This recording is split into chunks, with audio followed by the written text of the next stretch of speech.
The focus of these general coalition meetings is to foster relationships, educate our community on substance use prevention, and raise awareness of existing substance use trends in Easton. Today we'll have 2 presentations. The first one will be from Stephanie Patton, who will be talking to us about positive community norms.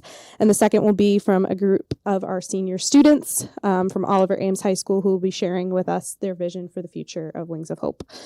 So with that said, I'd like to invite Stephanie Patton to please come up and share with us. Hold that thing the whole time? Yeah. Okay.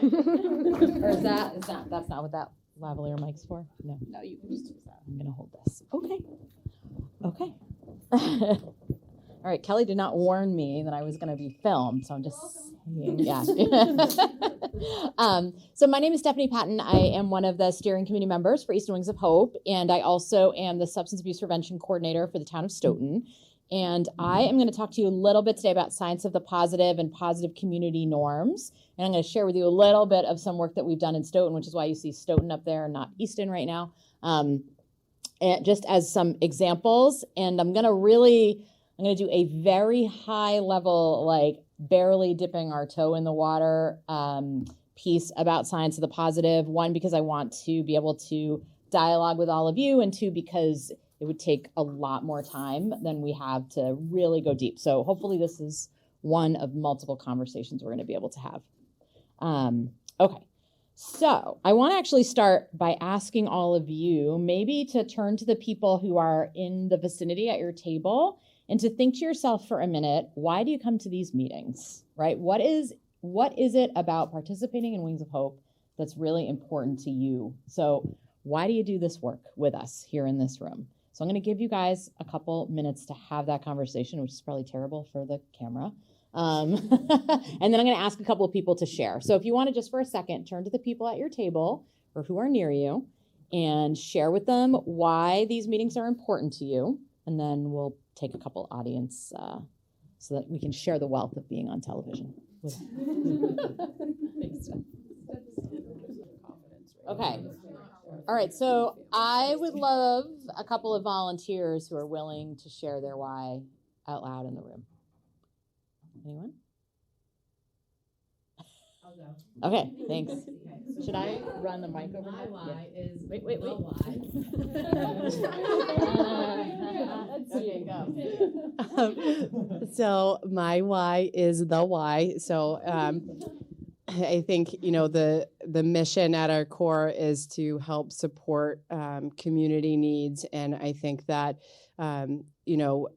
every time I come to these meetings and I'm part, and I work with the Youth Coalition, I'm just really blown away at the impact that we can have in our community and how much change that we can make happen. So I enjoy being here. I love working with all of you and having you guys have your meetings at our YMCA.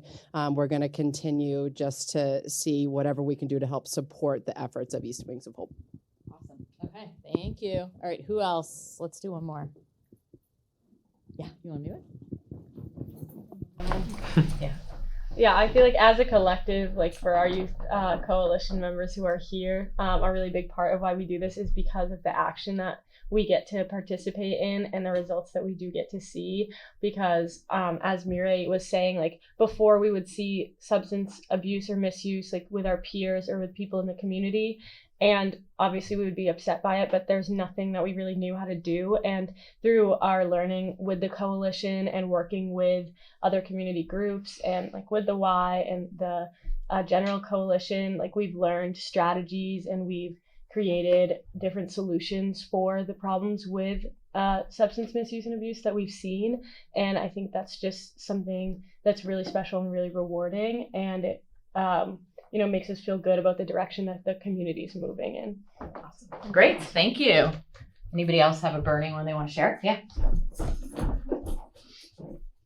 I'm here, the first meeting for me, I'm a pastor of a local church here, and I'm here because I'm interested in figuring out how the faith communities can make a difference in helping to prevent substance abuse and partnering with you and working together. Awesome. Thank you so much. Okay. All right. So thank you for taking me off the hot seat there. All right. So I always like to start with why, because I think it's really important for us all to sort of reconnect with who we are and what's important to us. And that's really a fundamental principle of the framework I'm about to share with you. So a lot of times we don't take time to do that. Like we go through our days, we do the things that we do, right? But we all do things for a reason, particularly when you're taking some of your own time to come to meetings like this. So I think it's really important for us to remember that, especially when things are challenging or it takes a long time. Substance abuse prevention doesn't happen like this. And so it's really important for us to think about what's important to us and to support each other in that. So the framework that I am going to talk to you a little bit about comes from the Montana Institute, and the research scientist who developed all of this work is Dr. Jeffrey Linkenbach. So I want to make sure we always give him credit. All this stuff comes out of years and years of research that he's done. And so the framework is called Science of the Positive, and it's a framework about how positive factors impact culture and experience. And so the focus for this framework and a lot of the work that you all do, and a big parts of that work we refer to as positive community norms, and we talk about norming those positive behaviors. The focus of this really more globally is to think about how do we measure and grow the positive that already exists. And it's based on an assumption that the positive is real and that it's worth growing. And so the reason that I like to start with the definition, one is so that we can sort of all be speaking the same language. But I think sometimes it sounds really easy to just say, like, we're going to study the positive and we're going to talk about science of the positive. And then people think, oh, great, we're going to put on like our rose-colored glasses and everything's going to be great. And we're going to forget about all the hard stuff. That's not what this framework is about at all. It is meant to acknowledge that there are challenges and difficult things, and all of that stuff is still true.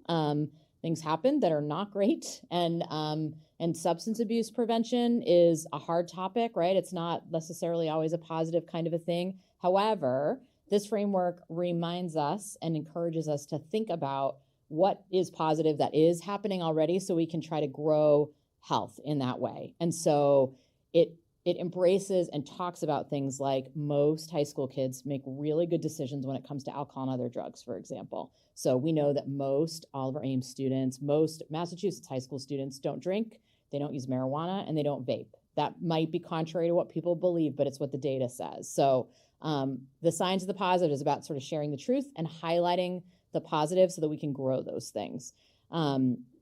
And so this is a piece of the framework that is sort of one of the foundational pieces. And I want to, again, like, it looks really simple and I want to talk a little bit about it. And so it's this thing that we refer to as the cycle of transformation. And I've been using this in my work for a really, really long time. And I love it because I feel like it applies to almost anything. So what the framework says is that we always start with spirit first. So if I say the word spirit to all of you, what are some of the words that come into your head? Just like shout them out. Energy. Yep. There's no wrong answer. Passion. How you feel? Desire. Yep. What else? Excitement. Yep. So it can be all of those things. It's why we started with that why, right? It's sort of, spirit is really about who we are. It's about the connections that we have with each other.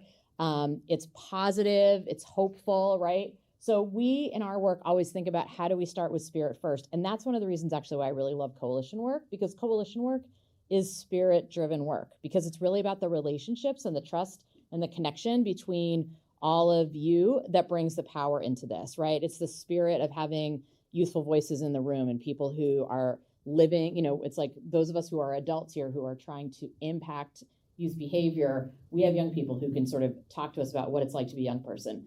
When I was a young person, it was not the same. Like we didn't have cell phones, we didn't have all that stuff, right? Like I'm the parent of a middle school kid here in Easton. Her experience is really different than mine. And so it's really important that we all are working together on these issues because we all have things to contribute and that are part of who we are. So when I say science, what are some of the words that come to people's heads? Because that's sort of our next piece. Research, data. Yeah. Experiments. Yep. Yeah. Facts. Yep. Reality. Reality. right?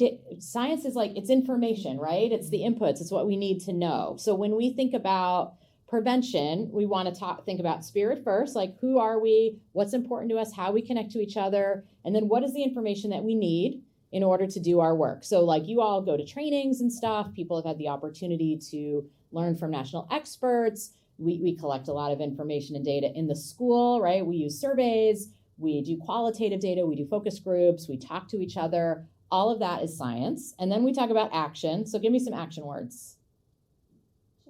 Change. Action's hard because everybody just wants to say action, right? Like, right? It just is action. Speak. Yeah. Or it's like motion, right? It's momentum. Yeah, it's forward motion. So change, transformation, right? It's like the doing. It's what we're going to do about all these other pieces that we've learned. And then we have something here called return. And there's some words up there that might give you a hint what that's about. What do you think return is about? Impact, yep. Giving back. Yep. Did somebody say something else? You can read the words, it's fair, right? Reflection, rest, right? Evaluation, yeah. And so this is intended to be cyclical on purpose. And so the two pieces that a lot of us forget about are the spirit piece and the return piece. A lot of times in our jobs, in our lives, we do science, action, science, action, science, action. Sometimes we just do action. Like we don't even do the science. We don't like think about what information do we need. We're like, we gotta go. We're gonna jump in with 2 feet. And so this cycle is really about reminding ourselves the value of really slowing down, about connecting with each other, and then really understanding something before we jump in. And sometimes this happens really, really fast, and sometimes it can happen slowly. It can happen over the course of a conversation. It can happen, I think about when I write emails, like, am I doing something to connect with somebody first in the beginning, or am I just jumping into business, right? So it's about sort of how we all are able to be in spaces with each other. My husband, who's an archaeologist, uses this all the time in his work. So it's very transferable. That's what I love about this. So I talked about the positive exists and it's worth growing. I think that's really, really important for us all to remember because it sets up the spirit of what we do. And so, and the other piece that's really important to this framework is about the solutions being in the community. And that's why it's so important for all of you to be here, for us to be talking to people in the community, because only really Easton understands Easton, right? And like I work in Stoughton, Stoughton really understands Stoughton, Easton really understands Easton, Brockton understands Brockton. The people who are in the community, even though there's a ton of prevention science, there's lots of things we know about how to address these issues, but how that plays out in each community is really about who we are, right? And what does that really need to look like here for things to work? So that's why that cycle is important, because we can go to all the trainings and we can look at, what all these researchers have said, but then we need to think about how does that translate to our own culture here locally, and how is that going to work? So I'm gonna give you like 2 other pieces just to think about, and then because I really want to make sure the students have all of their time to talk to you. So a little food for thought around this framework. One is when we talk about, when we go out in the world and we talk about what we do, I want you to try to think about how do we frame our work in terms of what we refer to in Science of the Positive as the green arrow. And so the green arrow is really about what we're growing. So instead of framing things around, we want to reduce vaping, or we want to reduce alcohol use, we want to think about what we're growing instead. So who could give me an example of something that we're like trying to make to improve or to increase? Yeah. Substance awareness. We're trying to increase awareness of substance misuse, right? Yep. What are some other things we're trying to increase? Yeah. Healthy coping. Healthy coping skills, right? We're growing health, right? So we want to think about, it doesn't mean we're not doing those other things, right? But it's easier sometimes for people to connect around things that are positive, right? They want to be a part of something that is bigger and positive. So we are, in fact, still reducing adolescent substance misuse, but the way we want to talk about it and frame it is around like, what are most people already doing well, and how do we make that bigger, right? And to think about, really what is the spirit of our work? So is the spirit of our work things that are positive? Like, so these are some examples that we've used in the past in Stoughton around, most kids think vaping isn't a good thing to do. Most of us don't drink alcohol. Some of these are old. But you all have seen there are other ways people frame prevention, right? And I didn't put any of them up here because some of them are really scary. But a lot of times the way we do prevention work is we try to scare the health into people. And so we put really scary images and we're like, this terrible thing will happen to you if you don't do these things, right? As opposed to look at all the great benefits you could get by adopting a healthy behavior. And most of us are already doing this thing, not in a way that's shaming people who need help, because we, of course, always want to help people. So if 80% of us are making good choices around alcohol, and that means 20% maybe are struggling, right? And we want to make sure we have things in place for those folks. But when we think about prevention, we're trying to grow that 80%. We want that to be 90%, right? We want it to be 100%. So that is the super quick version, like the really scratch the surface version of what Science of the Positive is about. So I know I was talking really fast. I wanted to give you guys space to think about your why. But hopefully people can think about, sort of the take home message from that really quick piece is, if we want health in our communities, we have to promote health. We want to show what we're trying to grow. We don't want to show people with X's, vaping, like that's just sort of showing vaping, right? We want to think about how we're modeling health and how we're growing that here in the community. And there's a lot more I could say about the data stuff and everything else, and we can do more of that when we have more time. But I wanted to introduce that to you, and I want to encourage you to think spirit first. Like, always connect. Like, as a parent, we talk about like connect before you correct. And I think people who work in the schools know that it's all about that connection first. And so just reminding ourselves, like, slow down, say hi to somebody, make eye contact, like have a little minute of connection before you jump into like, let me tell you about this, and then here's how we're going to solve the problem. Does that make sense a little bit? Okay. I want to stop talking because I really want to hear from the young people as well. So I don't know who I'm handing this over to. Kelly, am I giving it back to you? They're going to all go up. Okay. Unless people have questions, like as they're coming up, does anybody have any questions? Because we just did that crazy fast. Nope. All right. So I'm going to switch to your slide. Actually, we can all Watch out for the wire. Okay, so we can start by introducing ourselves. So we're all seniors, so I'll cover that. I'm Mireille. I'm Cassie Pashas. I'm Tova Talib. I'm Owen Parker. I'm Janelle Milo. I'm not like Beyonce. My full name's Mireille Nimmer. Okay, so we just want to talk about our vision for the future of Easton Wings of Hope. Thank you. So we've all been involved with the coalition since about the end of last January of 2022, not 2023. So we've been here for a little bit. And so we've gotten, as we mentioned before, so many opportunities to do so many cool things within the schools and within the community. We talked about the movie nights you're able to put up in the park over the summer, which we're bringing back this year.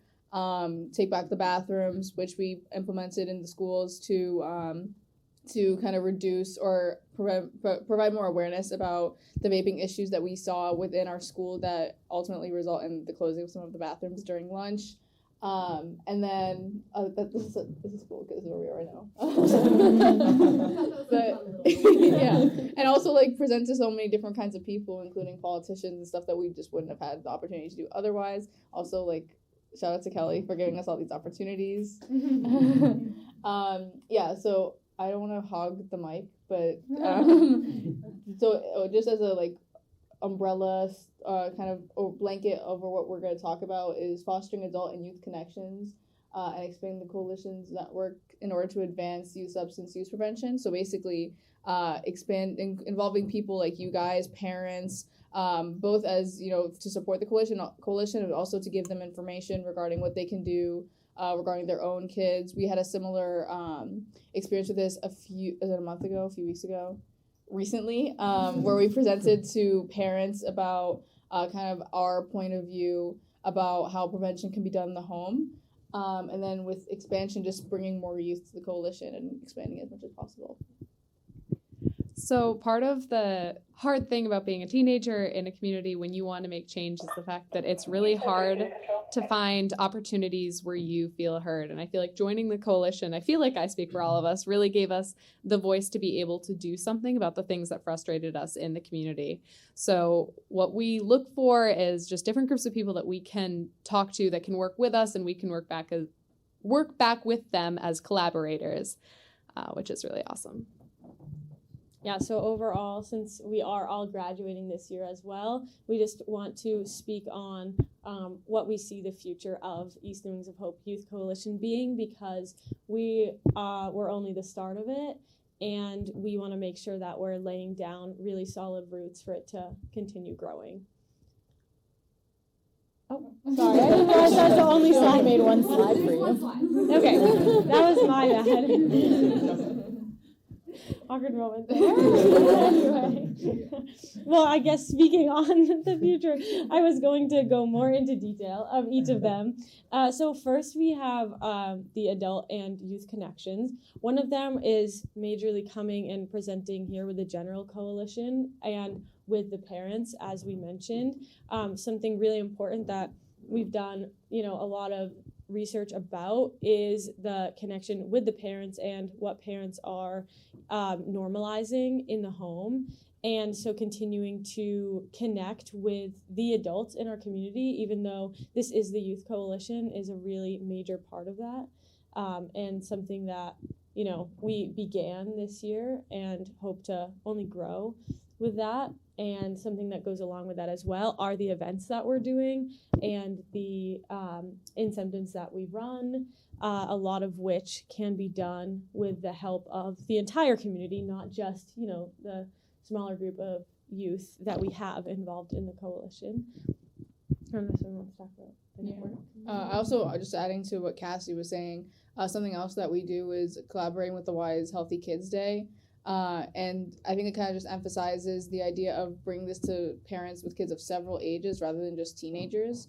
Because as we've discussed with lots of different work, including DEI and other initiatives like that, really what kids believe start when they're really little and the norms that they're brought up with in the home. And so I remember when we did it last year, there were a lot of parents who had kids that were maybe 4 or 5. And maybe they're not going to go into depth about alcoholism, but they're just enforcing the idea that you don't have to rely on sort of external resources to be happy. And there are just so many resources that Easton Wings of Hope was able to provide to these parents regarding how to introduce your kids to themes of prevention in a way that's not very brash and doesn't revolve around the fear-based tactic that was mentioned earlier.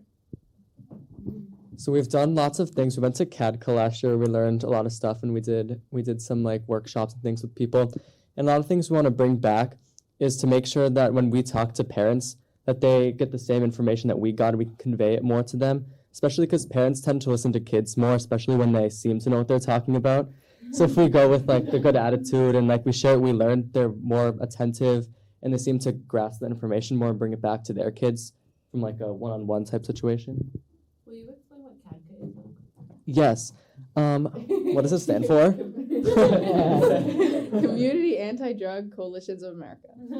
Yes. It's a little conference we went to. We went to it in DC last year, and it was about a week long, and there were all these different little classes they offered, and we go to them and we take notes and bring things back that we want to bring to the community and different things we can do here that can make a difference. Janelle was there too. It was great. Another thing is a lot of us are graduating and going off to college the coming fall, so we are trying to get more people in younger grades to be able to take over for us. And a lot of us have siblings that are in the school, or we have friends, and we're trying to get them involved so we can keep this going even after we leave and just see as far as it goes. Because one of the things that we have discussed amongst ourselves, I know, is the fact that we are such a small part of this. And even though we are so thankful for the impact we've been able to give, we are such a small part. We're a small coalition as is, and a lot of us are seniors. So being able to draw in those new faces to meetings and everything has been a challenge, but definitely impactful. Yeah, and then definitely going off of expansion, just talking about the longevity of expansion as well, especially we've been kind of planting seeds in the middle school, and there is such a mature group of middle schoolers there who we are just so confident are going to be able to kind of take up our positions for us. And the best part that they're going to be a part of the coalition for a very long time, whereas we were only able to be involved with it for a little over a year. And so the idea that we take the experience we have and giving it to younger students who will be able to kind of build on what we've planted. And so I think just going off what Tova was saying, the emphasis is on the planting, not that this is the full growth that we're going to experience as a coalition, but just the idea that we're kind of setting the stage for cool things to happen in the future with regard to just providing context for expansion. So not only just numbers, but the idea of not as in gaining meaningless numbers, like people, we talked about that too as a coalition, like not having people who just come to a meeting once and now you're part of Easton Wings of Hope, but the idea of expanding and spreading this passion and this why for why people are involved in prevention, kind of spreading that passion to other people and making sure, sorry, she's more experienced holding a mic than I am. Spreading that passion to, that's bad without context, I'm sorry. Spreading that passion to other people so that they can approach it with the same sort of like fervent desire to advance prevention as we have. Yeah, and going along with that as well, one of our big missions in the future of Easton Wings of Hope is like normalizing the coalition and the coalition's presence in the community, because I know before, like, we were a part of the youth coalition and everything, I would say like a lot of people, especially our age, didn't really know about it, and I would say a lot still don't.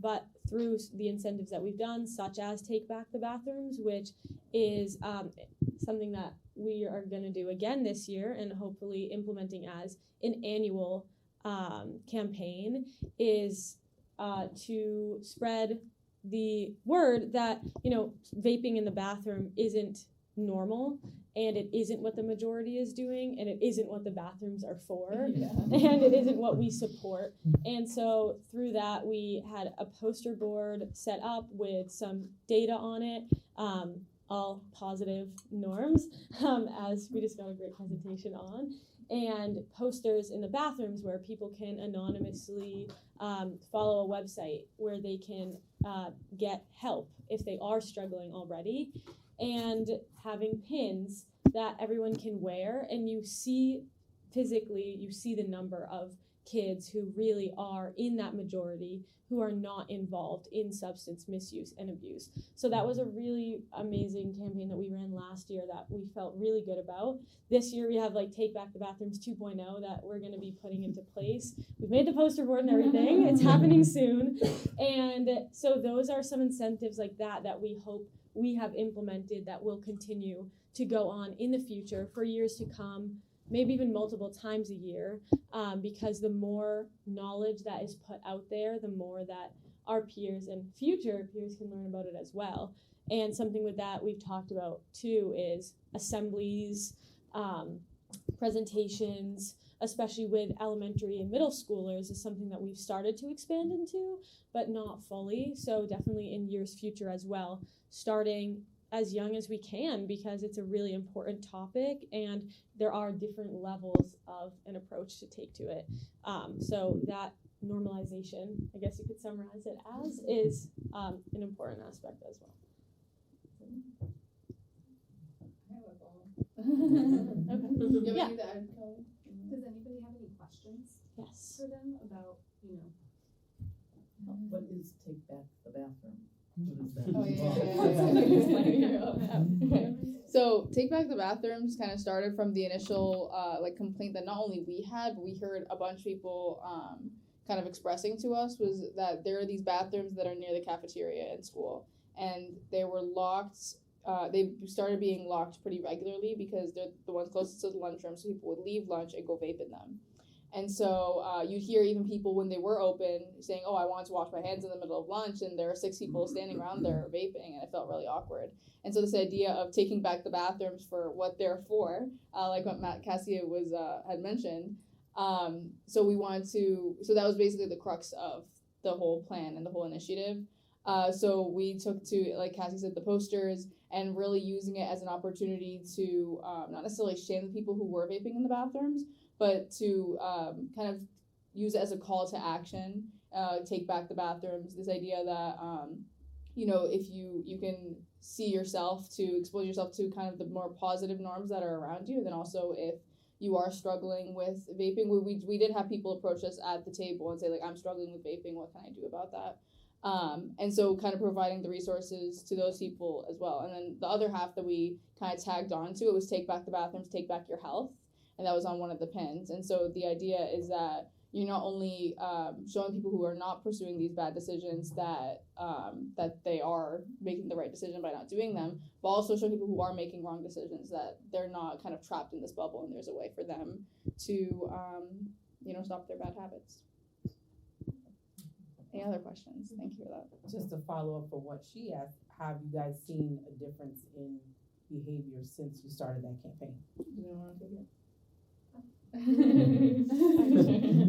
That's a great question. As was mentioned in the last presentation as well, obviously everything with prevention does take a long time. So because this was a short campaign, obviously we're not going to walk into school the next day and the bathrooms are going to be clear, But in terms of getting the Easton Wings of Hope name out there and getting resources out there, I really would say that it was successful. Mm-hmm. We had the flyers that we created, up in the bathrooms for a long amount of time. We ran out of pins, and people were wearing those for a pretty long period of time. I still see some people a year later with the pin on their backpack. Awesome. Yeah.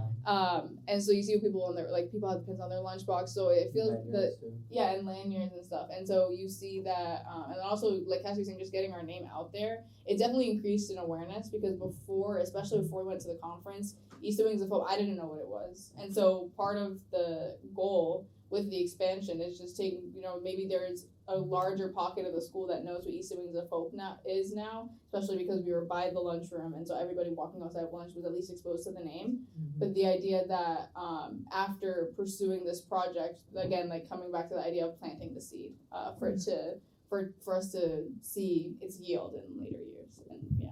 It started a conversation. The fact that kids came up to you all and were asking you about it or asking you how to get help, that's huge. Not related to take back the bathrooms, but related to getting our names out. Last year, over the summer, we would do these movie nights in the park for little kids and kids of all ages to come and just watch movies. And we had Easton Wings of Hope Day, which we're going to do again, I don't know what day? June 10th.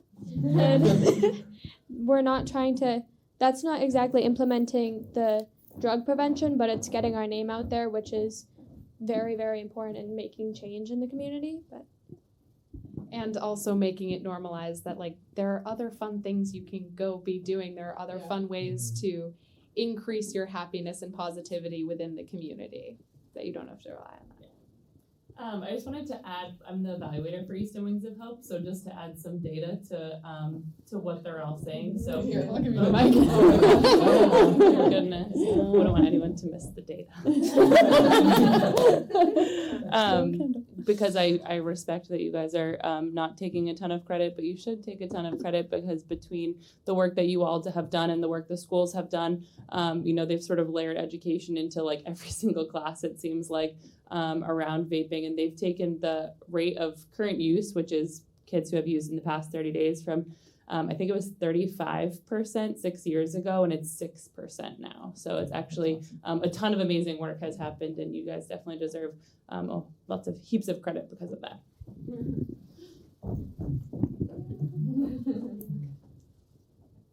Do you have any other questions? Yes. What suggestions might you have about how faith communities in town could be supported?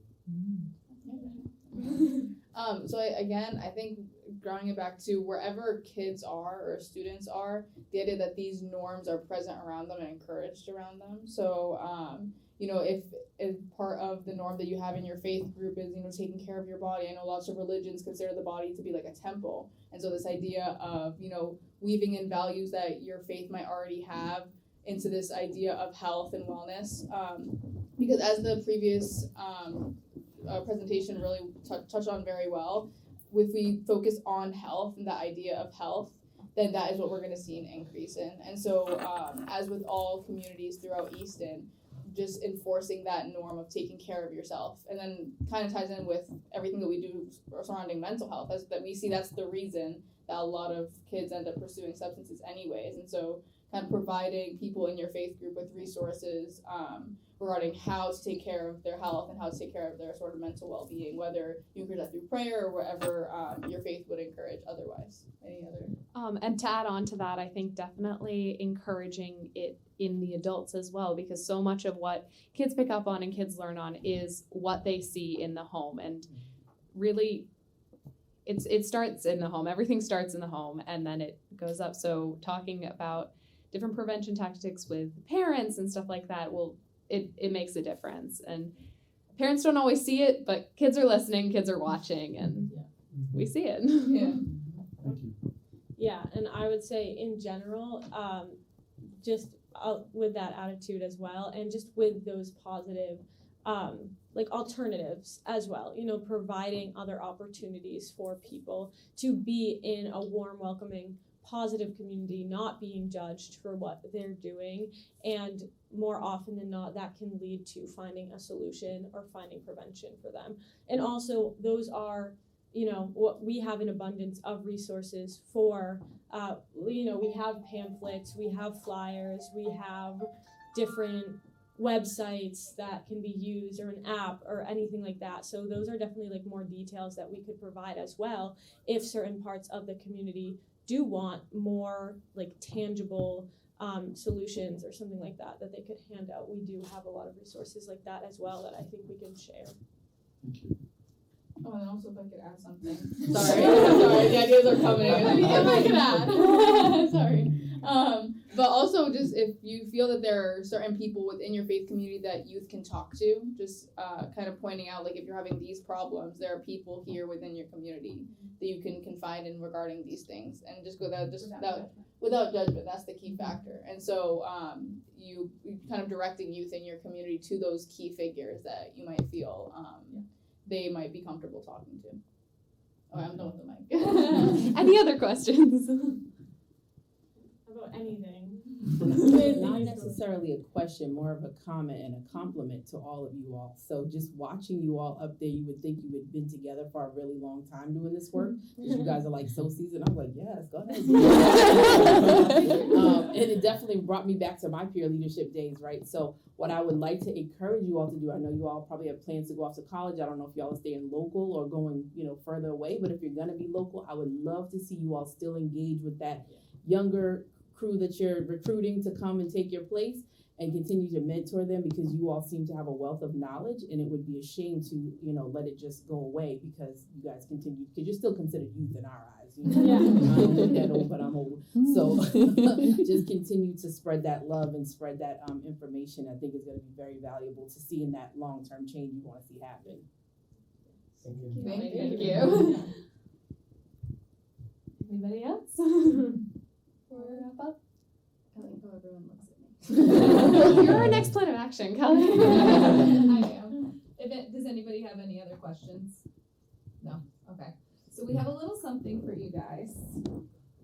For you. You. Oh. Thank you.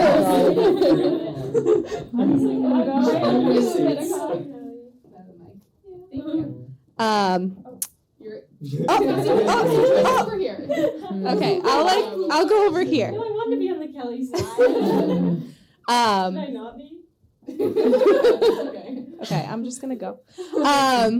I am so proud of you guys. It has been so cool to watch something.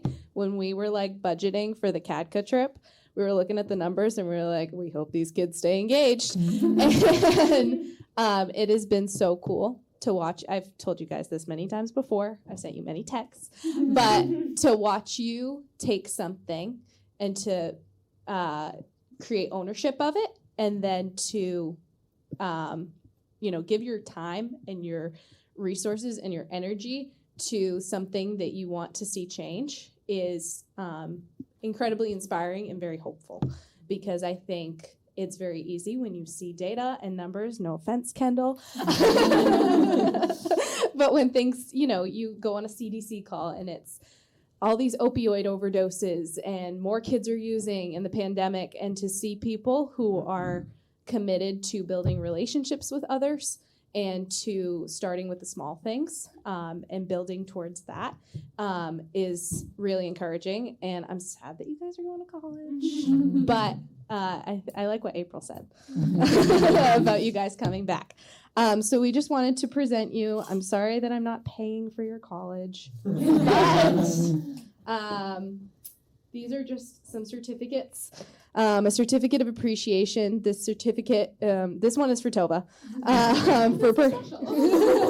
for participating in building the capacity of and advancing the mission of the Easton Wings of Hope Student Coalition as a community youth substance use prevention leader. So thank you guys for all your hard work and energy and I know your eyes are like teary. Because the work that you've put in has built something that is going to continue. You know, you being mentors for younger, grades, even when you're at a Halloween party and you're like, I don't really know how to interact with 7th graders, but we're gonna go for it. That maturity and dedication is seen and appreciated. And so this one is for Tova.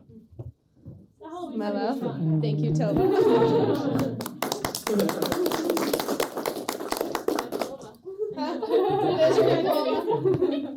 This one is for Janelle.